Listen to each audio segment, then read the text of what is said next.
I think the thing that really describes my dad, he was always doing something.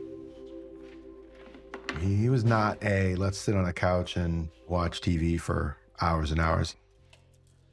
From very early on, I remember always wanting to be just like my dad. I mean, he was Paul Jr., I was Paul III.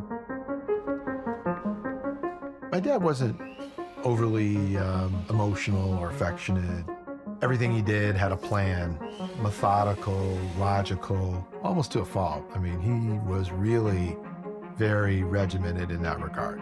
If he was gonna cook something, there was a menu, there was a shopping list, there was a plan. He was a maker. I mean, he liked to make stuff. And all of the things that he made were things that improved our quality of life.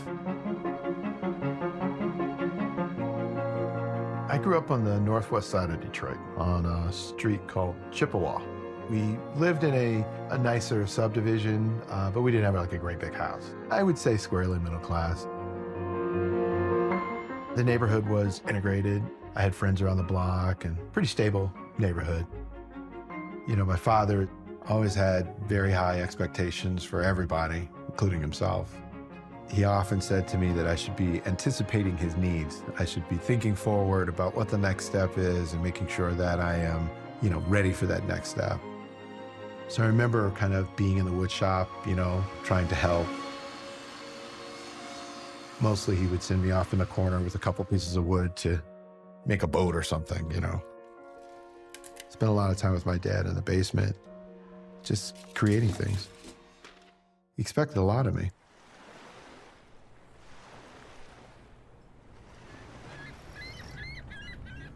Pause, go. The first season we had the boat, there were a lot of projects.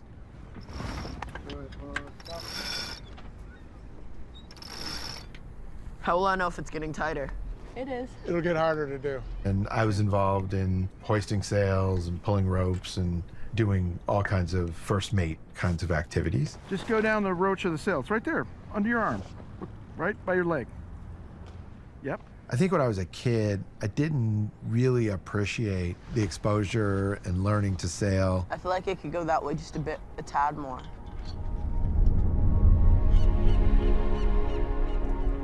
Okay, so this is Chicago. This is where we are.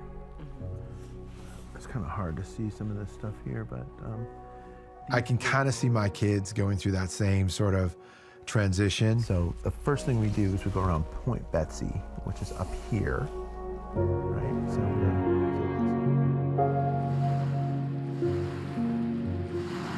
Oh, a nice boat passes by our seascape scene. Boats go to the right. Boats go to the left. Wendy Thompson, or is that Thompson Wendy? have you changed your name yet, woman? We are pretty much ready. Dr. Moreland just came in and gave Wendy an exam. Breathe. You know, having children is a pretty serious endeavor. Of course, I'm trying to manipulate the drink, the stroller, a baby, dog, a neighbor, video camera. When you have children, you often think about, okay, what would I do differently from my own upbringing? How is it? Very cautious and pensive, Alexandra. When we introduced sailing into our family in 2007, when we bought Mise en Place, girls were like 9 and 10. Polly was born in 2008. And so like he doesn't know life without a boat, right? Like he grew up in that. And they've kind of taken it to another level. Hi, Dad. Just checking in from about 4,000 miles. My oldest daughter, Alexandra, has really been our champion sailor. Visiting in the South Pacific Ocean, you can see it right behind us. She did the Judd Goldman Adaptive Sailing Program. She taught here at Jackson Park. Certainly doing sailing outside of the sailing on the family boat for a lot of years. Taylor has followed in her footsteps, and Taylor had the first move on the transatlantic crossing. That was pretty spectacular. not expecting that. You know, as parents, telling your child, be safe, we'll see you in a month, it was difficult for us. Something I've never done. Like, where do you even start?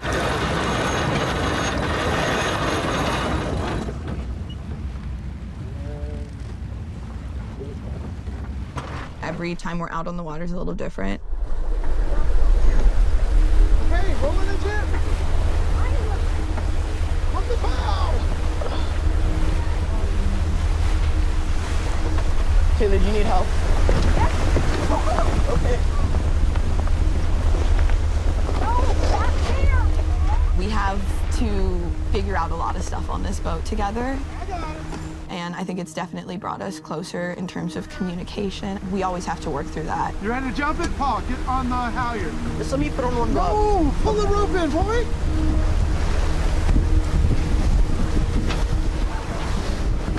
If you can't communicate loud enough, quickly enough, then somebody could be in trouble, somebody can get hurt. I can't see either. Look at the front. Look straight up. Straight up the mast. I can see it go that way. Look straight up the mast. I'm just like, I know what to do, but I can't be micromanaged, and that was difficult. You're doing great.